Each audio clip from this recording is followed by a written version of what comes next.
What becomes of a hero when the Emperor looks away? The question drifts like dust through the vault of centuries, torn from the lips of a dying remembrancer whose ink once chronicled the glory of the Ultramarines. Across the void of time, the words tremble again, and in the darkness of a forgotten archive beneath Macragge, an old lumen flickers to life. Here, buried under adamantium and sanctified scars, lies the story of Captain Titus. His deeds were etched into honor scrolls, spoken in triumphal procession, then erased quietly as though the Imperium itself feared the truth in his defiance. Yet truth does not die. It waits like a blade beneath cloth. In the long shadow of the Horus heresy's aftermath, Macragge became a bastion of ordered fury. The Ultramarines, sons of Guilliman, rebuilt the Imperium with discipline carved into marrow. Soldiers marched in lockstep beneath banners of cobalt and gold, voices raised in hymns to the Emperor who no longer spoke. Titus was forged here, a warrior tempered by doctrine, yet possessed of something dangerous, instinct, like lightning beneath calm sea. He rose not through obedience alone, but through judgment unswayed by fear. And for this, whispers would one day stain his laurels black. When the orcs descended upon Graia in tides of iron and fungus-born madness, Titus led the second company with bolter thunder and righteous fire. Witnesses recall him striding through smoke like a god of war, thunder hammer in hand, ceramite armor gouged but unyielding. Warboss Grimskull fell beneath his blow, and the planet was saved from the jaws of Wog. Yet it was not victory the Imperium remembered, but the shadow that clung to his name. For Titus endured wounds that should have crippled even a space marine, and rose from them unchanged. Some said the Emperor favored him. Others dared no voice, but thought something else intervened. After the battle, the Inquisition arrived like carrion at a battlefield's edge. They questioned how Titus lived, how demons shattered upon his blade as if the warp feared him. He offered no answers. Perhaps he had none. He spoke of duty, loyalty, Ultramar, yet suspicion coiled like a serpent. Leandro's brother-in-arms betrayed him with a purity too rigid to bend. Titus was taken in chains, though no proof damned him. His eyes, they say, held neither anger nor plea, only the cold understanding of a warrior facing destiny's fracture. Years fell like ash. Records of Titus grew faint, marked classified, then erased. To most of the Imperium, he became legend, then myth, then nothing. But myths persist where truth rots unseen. In the dark reaches of the Indomitus Crusade, when Guilliman returned to lead mankind once more, rumors stirred. A warrior in ancient blue plate, bearing scars like constellations, was seen on battlefields where hope had drowned. He fought without herald or banner, yet his presence broke sieges, turned demonic hosts to ruin. Some swore his hammer glowed with azure lightning, singing with the Emperor's wrath. On Cadia's shattered remains, beneath the corpse light of the broken pylons, a patrol of Cadian Kaskan sighted him. They spoke of a captain whose voice rolled like distant artillery, urging them to hold the line as traitor Astartes descended like wolves. The Kaskan survived against impossible odds. Then the warrior vanished into smoke, leaving no trace but crushed ceramite footprints and a broken sigil of Ultramar. The symbol was old, predating Primarch's ascension, worn smooth by centuries. Scholars argued forgery, soldiers whispered the impossible. For what is more dangerous than a loyal son who refuses the leash of fate? On the far edge of the galaxy, in the swarms of tyrannid tendrils, Hive Fleet Leviathan met resistance like stone in hurricane. A lone figure was reported leading strike teams of mixed regiments, Catachan, Mordian, even ragged militias. No chapter acknowledged command, yet they followed him unquestioned. He fought with movements remembered only from Graia, precise as scripture, brutal as the Codex Astartes itself. But it was his voice that haunted survivors, calm, resolute, carrying a sorrow too heavy for mortal men.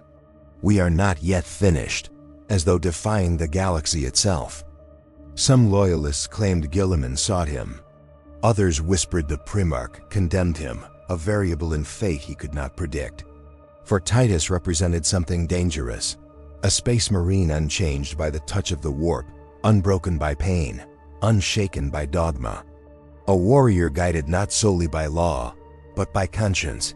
And conscience, in the Imperium, is heresy in armor. If he lived, he was either the Emperor's chosen, or his greatest threat.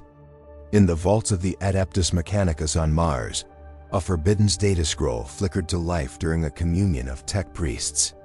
It showed genetic readings from Graia's battlefields, anomalies beyond even Primarch's design.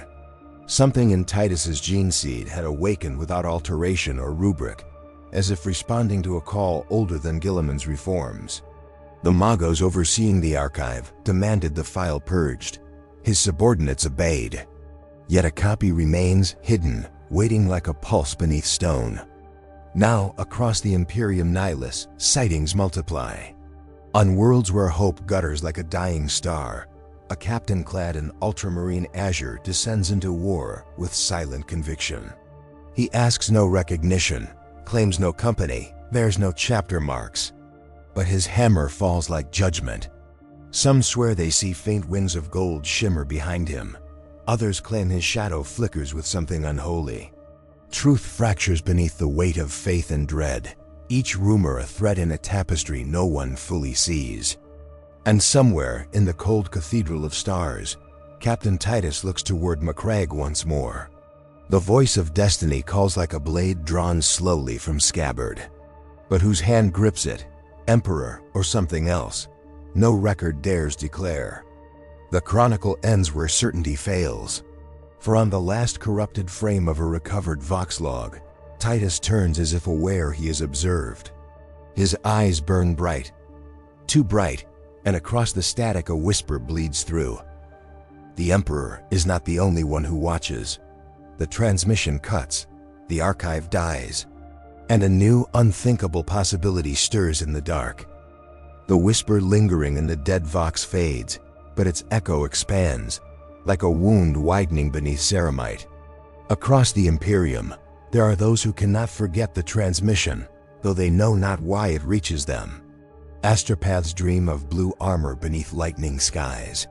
Confessors wake with bloodied palms where nails dug too deep. Battle-scarred veterans whisper Titus's name as if it were a prayer or a warning. And in the void between worlds, ships burn, saints fall silent, and faith trembles like stained glass beneath artillery fire. The galaxy senses movement, a shift in fate like tectonics beneath dying suns. For if Titus walks still, unbound and unseen, then destiny is no longer scripture. It is choice. Dangerous, luminous, forbidden's choice. On Macragge, within the fortress monastery of Hera, Primarch Roboute Guilliman contemplates a parchment older than memory. Not data slate nor hololith, but ink, quill, mortal script. It is a remembrancers account, sealed after the fall of Cadia, written by trembling hand. It speaks of a captain who defied death, who walked through demon fire unscarred, whose loyalty lay not only in edict but in judgment. Guilliman studies the words with the calm of a strategist, but beneath that calm burns a quiet storm. He knows what such men become, heroes or problems no chain can hold. The Emperor never sanctioned free will. Guilliman did not revive humanity for it. Yet Titus exists as proof that even in the rigid colonnades of Ultramar doctrine, a thought may stray. In the caverns beneath the shrine world of Ophelia VII, a sister of battle kneels amid relics bathed in relic light. Sister Viridiana has seen visions for weeks, a figure in cobalt, haloed by ruin, stride through Empyrean storms untouched. She fears the image, yet hungers for it. For in Titus she sees what the ecclesiarchy denies, a warrior unblessed by miracle, yet surviving as though faith itself bends to him. She burns candles until wax bleeds like fat. She reads the Codex Astartes beside litanies of hate. Somewhere between doctrine and revelation, her soul splits. If Titus is chosen without sanction, then miracles can occur outside cathedral walls. The ecclesiarchy would burn her for such thoughts. She whispers them anyway. On the night world of Adrastus, a Freeblade kneels in the mud beside broken ceramite. Beneath the ruin lies a helmet, ultramarine blue, gouged by claws not born of mortal physics. He lifts it in gauntlet the size of a tank, feeling history vibrate through adamantium. A half-seared pauldron nearby bears the mark of the Second Company, old heraldry, predating Primarus reforging. The Freeblade remembers the captain who once stood atop a hive platform on Graia, slaying demons with impossible calm. He had no right to recall that day. He was on another front entirely, yet memory floods him like ancestral trauma. The warp twists time, or time twists belief. Either way, the knight knows this relic should not exist. And yet, here it lies, warm as though recently abandoned. In a void station orbiting Baal, Mephiston, the Lord of Death, stands before stasis glass, holding gene seed samples recovered from forgotten battlefields. One bears the genome of Titus, uncorrupted, yet altered in pattern none can decode. The chief librarian's eyes darken like eclipsed suns. Titus's essence resonates with psychic stability beyond Primarus upgrade, as though he stands outside warp influence entirely. Mephiston has conquered the Black Rage, torn his mind from madness, yet this puzzles him. A warrior the warp does not touch should not exist. It defies cosmic law. It defies the Emperor. Or worse, it obeys another design. Mephiston clasps his staff, crimson robes stirring in winds no mortal feels. He must inform Guilliman. But the Primarch already knows. He knew the instant the warp whispered Titus's name. In the Grey Knight Fortress on Titan, Grandmaster Varden Kai reviews a sealed archive recovered from demon incursion. The footage shows Titus cleaving the Herald of Khorne in a single, brilliant strike, not through brute strength, but with something like divine denial. The demon recoils not from blade, but from the presence wielding it, as though reality itself rejects the creature. The Grey Knights are trained to sever demon from flesh with pure will. Titus does so by merely existing. Kai feels dread coil beneath Terminator plate. A mortal, even a space marine, should not wield such intrinsic rejection of chaos without psycher mutation. If Titus's shield, who forged him, the Emperor? Or someone who stands in the warp's blind spots? A blind god, unseen but omnipresent. On Holy Terra, within the ecclesiarchal palace, High Lords debate in candle smoke thick as battlefield haze. Names like thunder roll across marble halls.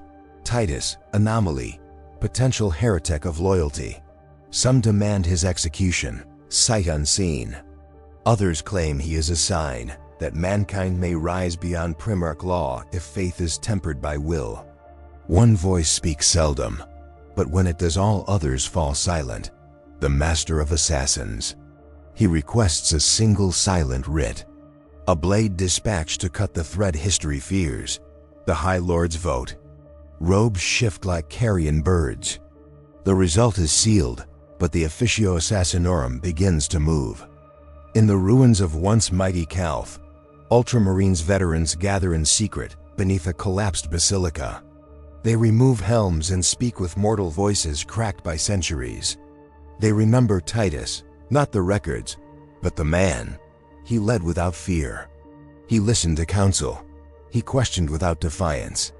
They ask one another in flickering torch glow, was he wrong, or were they? A sergeant places a relic on shattered altar stone, a broken purity seal, its script faded, but the sigil unmistakable. Titus once wore it into war. Now it trembles as though aware of eyes upon it. Doubt spreads through the Brotherhood. Doubt, in the Imperium, is rebellion. In the warp-torn underdecks of a Black Legion warship, Sorcerer Vorxel interprets visions stolen from screaming psychers. Among the tides of future and past, he sees blue armor cut through chaos with impunity.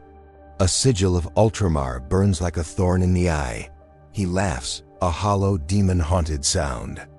A loyalist immune to corruption threatens not just chaos, but the very balance of damnation. For if mortals learn the warp may be denied, the great game collapses. Vorkzel sends demons into the night with a single decree: find Titus, break him. If he cannot fall, then chaos itself may weaken. On a pilgrim ship bound for Ophelia, a child dreams of a warrior with storm in his gaze. She sees him walking through fire, touching wounded soldiers, and they rise. No prayer, no ritual, no saintly intercession. Healing by will alone. The child tells the priest. He slaps her for blasphemy. But she smiles through blood, unafraid. The dream returns every night. Sometimes Titus stands beside the emperor. Sometimes he stands apart.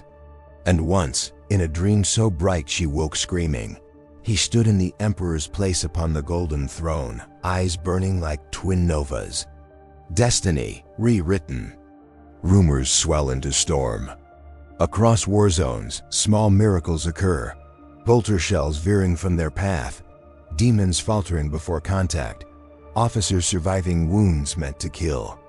The faithful claim unseen angelic presence. The doubtful speak of anomaly. Inquisitors scour Vox traffic for a single signature, a voice like thunder beneath restraint. And one night on a lifeless moon orbiting a dead star, the voice returns. Clear, commanding, impossible. Macragge, no coordinates. No threat, just destination. Like a summons, like a verdict. Guilliman orders silent muster. Fleets stir like leviathans beneath starlight. The galaxy holds its breath. And on the surface of Macragge, beneath statues of gods who do not answer, Captain Titus stands, armor scarred by centuries, haloed in distant lightning. Beside him kneels an assassin, blade poised for the kill. The blade pauses. Because Titus is smiling. The assassin's blade hangs suspended in the cold wind of Macragge, inches from Titus's throat, yet immobile, as though the universe itself denies the strike. Snow falls like the ashes of forgotten wars. The Vindicare's finger trembles. Not from hesitation, but from the overwhelming presence of the one he was sent to kill. Titus's smile is not triumph, but sorrow, deep, ancient, weary. A warrior who has seen the endless war, survived it, and now stands before his executioner unafraid.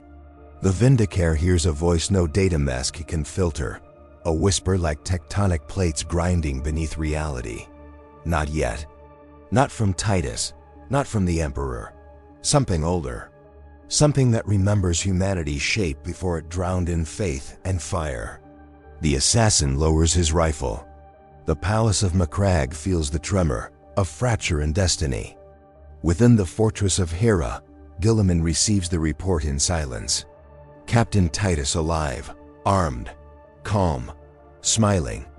Guilliman stands at the window where once he healed after his resurrection, blue sunlight spilling across armor forged for gods. He remembers Titus, steady, pragmatic, never prone to weakness of soul, yet unyielding in ways no warrior should be. A weapon beyond doctrine, Guilliman's gauntlet tightens. If Titus stands apart from Imperial law, then the Imperium itself stands at a crossroads. He orders a council convened, though he knows council may no longer shape fate. Outside, statues of honor crack under winter's breath. Duty and doubt walk side by side like brothers long estranged. In the catacombs beneath Macragge's surface, the assassin, nameless as shadow, kneels before Titus. He does not know why he cannot kill him. His mind, trained from childhood to empty itself of hesitation, is now burdened with questions. Titus lays a hand upon the killer's helm, not as a conqueror, but as one blessing a fallen brother. The Vindicare sees visions. Legionaries in Thunderblue carving their empire across stars. Guilliman striding through burning skies. The Emperor silent upon a throne of golden bone. And Titus, always Titus, walking through horrors and miracles with no master above him. The assassin removes his mask. For the first time in his life, he weeps. Sister Viridiana's pilgrimage brings her to the plaza where Titus stands, surrounded by kneeling soldiers, refugees, and traitor hunters alike.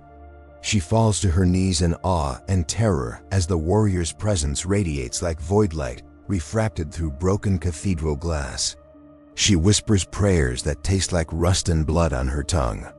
Titus looks at her, and in his gaze she feels neither salvation nor damnation, but something far more terrible. Choice, faith unshackled from dogma. A path where conviction is not enforced, but born in the marrow of the soul. She trembles because she sees in Titus not an angel, but a mirror, a humanity unbound. And that possibility is unbearable.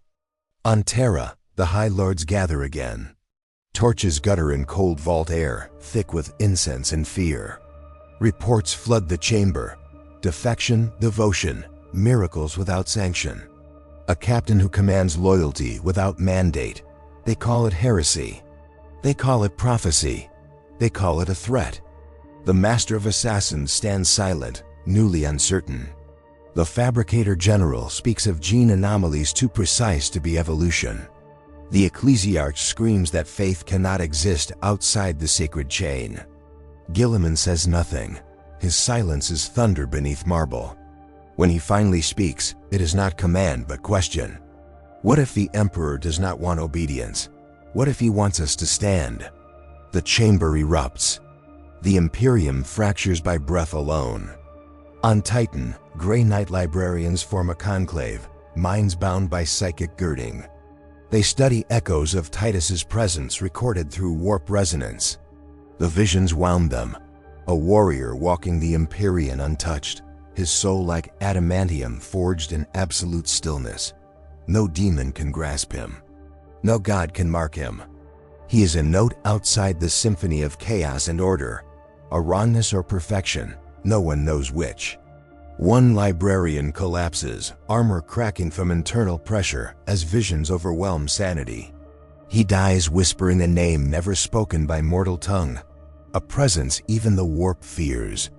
The other knights retch incense and blood. Titan knows dread. In the eye of terror, Abaddon receives a vision so sharp it draws blood from his mortal flesh. He sees Titus at the foot of the golden throne, not kneeling, not bowing, but speaking. The Emperor listening. The idea burns Abaddon like acid. He screams command to demon engines, sends ships to carve Macragge to dust, not because Titus is loyal, but because he is free. Chaos cannot abide that which stands beyond the warp's grasp. For if humanity discovers it has no need for gods, neither divine nor damned, then the long war ends in silence. Abaddon swears he will drag Titus into the Eye if it takes the last Black Crusade to do so. On Baal, Nephiston walks among the sarcophagi of the blood angels, red robes trailing like spilled wine. He meditates on fevers of prophecy. Titus, immune to the warp, yet resonating with it like a blade across string. Mephiston, who defeated the Black Rage through will alone, feels kinship and fear. He wonders if Titus is evolution or error, a future where mankind steps beyond warp influence entirely, where Primarchs and Firstborn alike are preludes, not perfection. He writes no report. Instead, he turns his thoughts inward, toward angels and devils that dance in mankind's double helix. For if Titus is a harbinger, then the angelic and the monstrous lie closer than blood. On the ruined fields of Graia, rusted titans lie like dead titans of myth. The wind tastes of machine oil and old screams. A Mechanicus exploratory cohort uncovers data from the original Orc War. They reconstruct logs corrupted for centuries. Audio crackles, video distorts. But in final clarity, Titus stands before the warp rift, unshielded, unscarred. The demon recoils not as if he resists, but as if he commands. Tech priests chant denial. Binary prayers falter. A junior adept plays the footage again and again until the Magos orders his execution. The order is obeyed, but copies already spread like plague through data crypts deeper than loyalty. In the shadows of Macragge, Titus speaks. Not of rebellion, not of faith, but of truth. The Emperor chained himself to save us. But a chain, even golden, is still a prison. No scripture has room for those words. No dogma can survive them. Soldiers tremble. Some kneel, some break. Some raise bolt guns, only to find they cannot fire. For Titus does not compel, he invites. Bet is deadlier than command. Guilliman arrives at dawn, dawn cold as a grave. Brother stands before brother. The Imperium holds its breath. Titus removes his helm. And beneath his skin, lightning moves like veins of living warpstone. Not corruption. Not mutation. Evolution. Lightning crawls beneath Titus's flesh like a second circulatory system. Silent, relentless, alive. Not warp taint. Not mutation. A metamorphosis witnessed beneath the statues of Guilliman's sons. Every marble hero now seeming a ghost. Snow melts where Titus stands, though the air is ice. Guilliman steps forward, steps that shake the flagstones like restrained artillery. His voice is a blade sheathed in sorrow as he speaks of duty, of the Codex Astartes, of the chain that binds all loyal sons. Titus listens without flinching, eyes bright with something older than doctrine. When Guilliman asks what he has become, Titus answers only, what you feared and what you hoped. For a moment, two futures breathe, one forged by compliance, one by awakening. The galaxy shivers, waiting for the choice. Far from Macragge, the Imperium convulses. Astropaths shriek as warp roots fracture like brittle bone. Millions of prayers strike the void with no response. Saints bleed light and fall silent.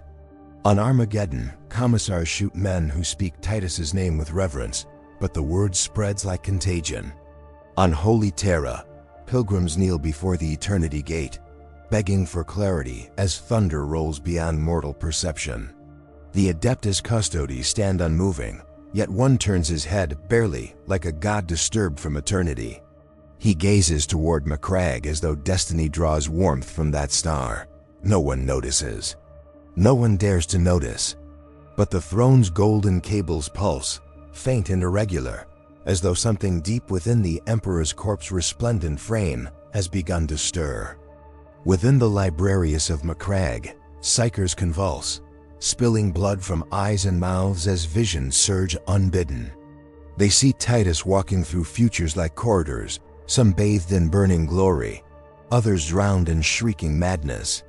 One future shows Ultramar shattered, Guilliman broken upon his knees, Titus crowned in light that blinds worlds. Another shows Titus burning, soul extinguished, and mankind shackled eternally to chains of doctrine.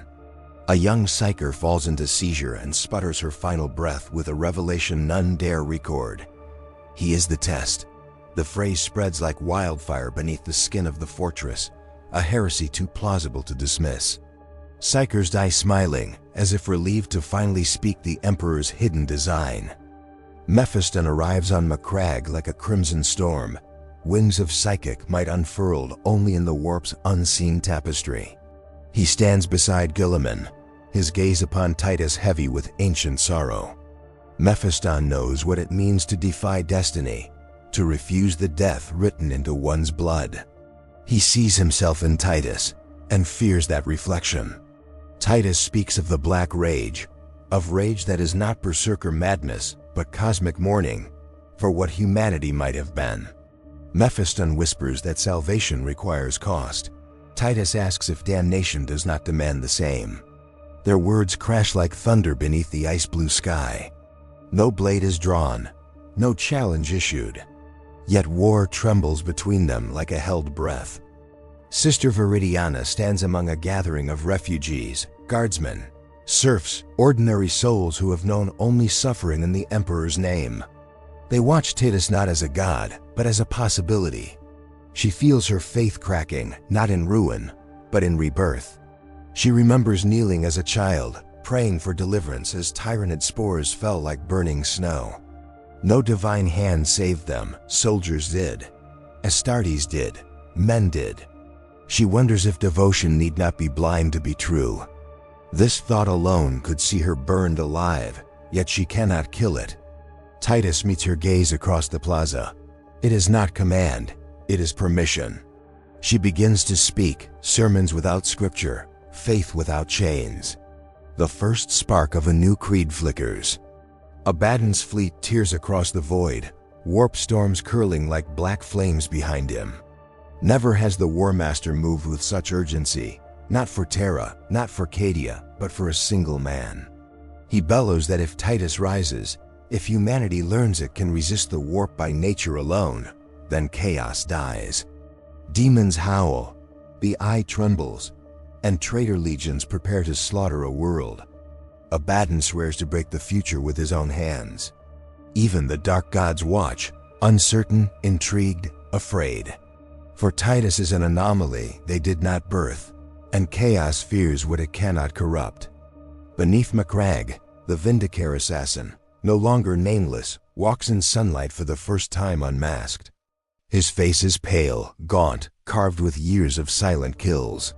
He stands beside Titus like a shadow learning to cast light. His masters will hunt him. His death is assured. Yet he feels peace for the first time. Purpose not given, but chosen. The Officio Assassinorum declares him traitor. Kill squads deploy across the planet. But the assassin is no lone ghost now. He stands among warriors who question, priests who tremble, civilians who dare to think. And thought is the sharpest blade ever forged against tyranny. On Titan, prophecy burns. Grey knights kneel in meditation, minds interlinked through silver wards. They reach toward the Emperor in desperation and feel his presence shift like tectonic starfire. A single word echoes across their souls. Observe, not kill, not censure. Observe, for the Emperor does not fear Titus. The Emperor waits. The Grey Knights open their eyes. Some weep, some draw blades. None know which path is loyalty anymore. In the ruins of Calth, Ultramarine veterans debate beneath shattered frescoes. One argues Titus is hope incarnate. Another insists he is doom wearing a hero's skin. Neither yields. Old blood stains ancient stone. A blade is drawn. Brother strikes brother in sorrow, not hatred, for one must be wrong, and both cannot bear it. When the duel ends, one lies dead. The survivor weeps not for victory, but for the future he cannot understand.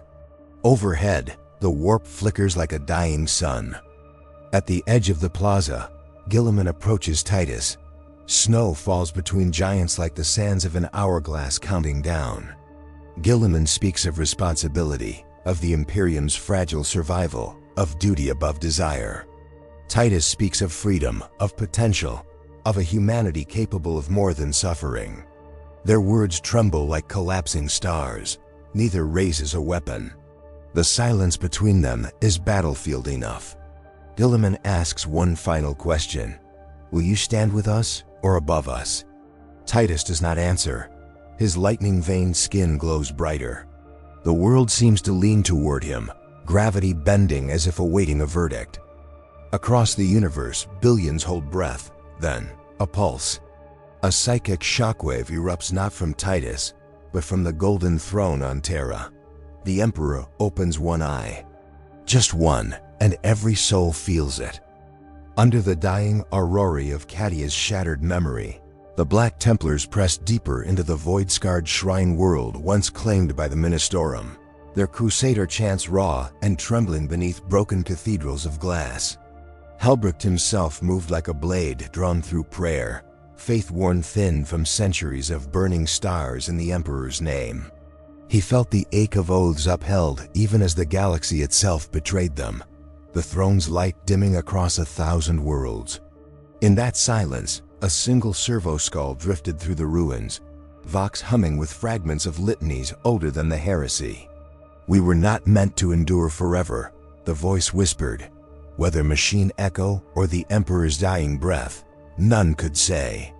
The Templars marched on, driven by duty, yet every step tasted like mourning, every bolt round like confession. The air vibrated with approaching horror, though no enemy yet stood before them. Far above the shrine world, the Phalanx loomed like a tomb moon in orbit, ringed by thunderhawks and void-scarred escorts. Imperial fists stood upon its ramparts, statues of Dorn's will carved from flesh and armor alike. Captain Talon watched the ruins below, yellow plate cracked with the memory of Terra's walls and the screams of brothers lost on Ullanor. Reports of warp anomalies flickered across hololith displays, demonic distortions woven through the ecclesiarchal vaults like veins. Yet the chapter held position, bound by duty while doubt coiled like wire beneath their breastplates. A message pulsed from astropathic choirs, agonized, fragmentary, a warning of something beneath the cathedral foundations older than the Imperium. Talon clenched his gauntlet, knowing faith could not blind him now. Truth waited like a blade in the dark. In the catacombs below the shattered high altar, an inquisitor knelt before rust-coated relics of saints long forgotten. Inquisitor Seraphine Vale had purged worlds, shattered cults, killed for the Emperor with unwavering devotion, yet here, surrounded by ossified scripture, she felt the death of belief like a knife lodged behind her sternum. The warp rumbled through her mind with memories that were not hers. Custodian standing vigil, the Emperor walking among mortals, the first spark of rebellion that would consume the stars. She pressed blood to parchment, binding her sanity with ancient oath seals. "If faith dies, humanity dies," she whispered. But the words sounded small, childish. Something beneath the vault stirred, vast as a god's regret. The stones trembled, dust falling like snow from the bones of martyrs. The Black Legion came not in banners or thunder, but in a silence so complete it suffocated prayer. Abaddon's chosen advanced through the wrecked lower nave, eyes like void wells under defiled plate. Among them strode a sorcerer wreathed in warp flame, Malthus, whose soul had fled Prospero's last dawn. He moved through shadow as if walking familiar ground, fingers trailing runes across cracked mosaics of saints. The air screamed with tinnitus, reality thinning as he sought the thing buried here long before Cadia fell. Templars broke from cover in a storm of chainswords and purgation, desperate to halt the coming desecration. Bolts detonated in icon glass. Ceramite ruptured like bone. Malthus merely smiled, as if death itself were an old friend arriving late to supper. "Faith is weakness," he hissed. "Truth is power." And truth was waking beneath them like an ancient titan. Upon the Phalanx, the Imperial fists felt the warp tremor through battle steel. Geller wreaths flickered. Servitors screamed binary psalms before bursting into fountains of augmetic sparks. The ship's librarians staggered beneath psychic recoil, seeing visions of Terra aflame. The Emperor silent upon his throne, and a shadowed figure prying open the golden gate with hands made of night. Talon gave the order, planetary descent. Thunderhawks launched like burning angels, scar engines howling across atmosphere, yellow and black streaking toward a war zone built of memory and prophecy. Every warrior made ready to bleed for unspoken absolution. They descended into the ruined shrine as the Black Legion's war chant rose like the beating of a corrupted heart. The battle in the catacombs ignited like the birth of a second heresy. Templars met traitors in a storm of faith and blasphemy, relic fire colliding with warp lightning. Chaplain Ulrich fell upon a terminator of the Just Erin, crozier cracking horned Helm, yet even as victory flashed, a demon blade pierced through his ribs, black ichor drowning his litanies. Marines died like angels struck from heaven, but each death landed like scripture etched into the vault's ancient stone. Inquisitor Vale plunged toward the altar crypt with 2 stormtroopers at her side, psychic dread carving its way through her skull. She tasted revelation like rust and sorrow. Beneath the slab lay something wrapped in psalms of bone dust and time, something that called to both Imperium and chaos like a grieving father. Thunderhawks roared as Imperial fists joined the slaughter, bolters thundering between pillars carved in the Emperor's likeness. Talon drove his power sword through a Black Legionnaire's throat vox, sparks and blood spraying as he bellowed oaths older than his gene line. Yet even amidst triumph, the warp swelled, a palpable heartbeat beneath the earth. Vale reached the crypt gate as Malthus descended opposite her, their gazes meeting like 2 scriptures written in flame and ice. He offered her a chance. Abandon faith, open the vault, claim knowledge denied to man. She whispered a prayer that tasted like ash. "I fear my faith more than your truth." And still she pulled the lever. The vault opened. Light poured out, not holy, not profane, merely ancient. Human, almost familiar. Inside lay a figure emaciated as a saint starved of prayer, wrapped in golden armor tarnished black. His face, though dried like parchment, was unmistakable. The Emperor, not dead upon Terra, but entombed here, hidden from history, replaced by a throne-bound revenant. A clone, or a construct, or a lie cast across millennia. Reality buckled beneath revelation. Abaddon's war was no war of vengeance, it was reclamation. Humanity had worshipped a corpse god, while its true master slept forgotten beneath a world with no name left to remember. Vale fell to her knees, sanity splintering like stained glass. Heretics and loyalists alike recoiled, for everything they had ever died for had been built on falsehood. And then the Emperor's eyes opened, not golden, burning red. From the moment those red eyes opened, not divine, but burdened with eons of regret, the catacombs became a tomb of sound. Every heart trembled. Every oath ever sworn in his name shivered into uncertainty. The Black Templars faltered, blades lowering in disbelief at the form before them. Imperial fists stood immobile as statues, for they had defended the throne for 10,000 years. Yet here lay the Emperor, forgotten, mortal-worn, untouched by worship. Vale alone remained upright, though her soul felt carved open. The being in the vault did not speak. His gaze itself was a requiem. A single sigh left that desiccated chest, like the wind across Terra before unification, and every warrior, loyalist and traitor alike, bowed, not in faith, but in grief for a truth too heavy to bear. When the first seismic crack split the vault floor, both sides instinctively knew the universe had shifted. Malthus screamed heresy into the warp, but his voice was drowned by a psychic pulse that rippled across the shrine world. Statues shattered, stained glass dissolved into light, and memories not their own bled into the skulls of every living soul, the Emperor forging Terra from warlords' bones. The primarchs laughing in brotherhood before betrayal. The moment at Alinor where destiny split like a cracked blade. The phantom of Horus reaching out, not in defiance, but in sorrow. Even Abaddon himself, far across the void, felt a tremor of doubt. The vault closed in silence as the Emperor, the Forgotten One, reached a skeletal hand outward, not in command, but in forgiveness. Above, the Phalanx dimmed to half-light, as if a star had died behind its hull. Tech Marines chanted stabilization hymns through blood-filled Vox, but the ship drifted, untethered, wounded by psychic revelation. Captain Talon stood on the observation dais, helm removed, hair silvered by mind shock. He saw not victory nor damnation, only the slow collapse of certainty. For if the throne held only a ghost of the Emperor, a construct, a myth given flesh, then what of their 10,000 years of sacrifice? The statues of Dorn seemed smaller now, less eternal. Yet Talon whispered the same oath he had sworn as a neophyte to endure. Even if faith was no longer a fortress, but a grave of shining lies. On the surface, the battle did not resume. Black Templars and Black Legionaries stood like ruined gargoyles among broken pillars. Without orders, without clarity, they simply breathed, relics of a war that had suddenly lost its meaning.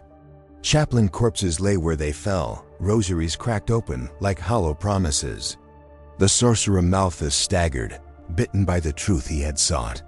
If chaos chased the wrong god, if the Emperor's death was never death, then what purpose remained? His warp flame guttered, not from defeat, but from emptiness. A single battle brother of the Templars approached him, blade not raised. They shared no words. Only silence passed between them like confession. Inquisitor Vale walked the scorched nave where saints once towered. She carried with her a shard of the Emperor's armor, not gold, but tarnished brass, etched with lines like wrinkles on a dying man's face. She felt no triumph, no heresy fulfilled, only weary clarity. For centuries she had hunted corruption, believing truth was a weapon. Now she understood truth was a wound that never heals. She whispered benedictions to no one, unsure if prayer mattered in a universe where gods were only men who had lost their way. Her boots echoed through desolation like the ticking of an old chronometer, counting down the last years of the Imperium she once believed eternal. The Imperial fists embarked from the surface, leaving behind a shrine world that would never again speak. No victory hymn was sung, no banners were lifted. They departed like pilgrims exiled by revelation. The Phalanx held its orbit one last time before drifting into the void, an empty citadel carrying a legion of soldiers who no longer knew whether they served legend or lie. In their silent chapel, Talon placed his helm at the foot of the statue of Dorn, but he did not kneel. He only stood, a lone witness to history unmaking itself. Black Templars remained on the broken world. Some vowed to continue the eternal crusade. Others laid their chainswords at the altar and walked into the wastes, seeking meaning beyond war. Helbrecht himself prayed beside the shattered relics of the throne's likeness, and for the first time in centuries, he asked not for victory, but for understanding. He did not receive an answer. Only wind, cold and hollow, stirring torn parchments like spirits unbound. Far across the galaxy, astropaths screamed fragments of what occurred. Whispers carried through the warp like dying starlight. Fleets paused. Primarch ranks questioned. Even the High Lords of Terra felt dread coil beneath their rib cages, though they knew not why. The golden throne flickered, its occupant unseeing, unknowing, a beacon built on absence. Yet still humanity fought or prayed or bled, for war's habit deeper than faith. The galaxy did not stop. It only grew quieter, like a storm moving past, leaving ruins wet with rain. Abaddon, aboard the vengeful spirit, felt a heaviness like regret settling in his blackened soul. Could his crusade be nothing more than a shadow war over a throne long vacated by truth? He did not relent. He could not. Rage and purpose were all he had left. Yet he turned his gaze from Terra, not in fear, but in contemplation, as though the path he carved for 10 millennia had forked into something unknowable. Even the War Master of Chaos could doubt, if only for the length of a heartbeat. In the warp, demons wailed, not in fury, but in confusion. They had fed on faith and counterfaith, on belief clashing like titans. But a universe where the greatest god was only mortal once more tasted like dust. Tzeentch's skeins twisted.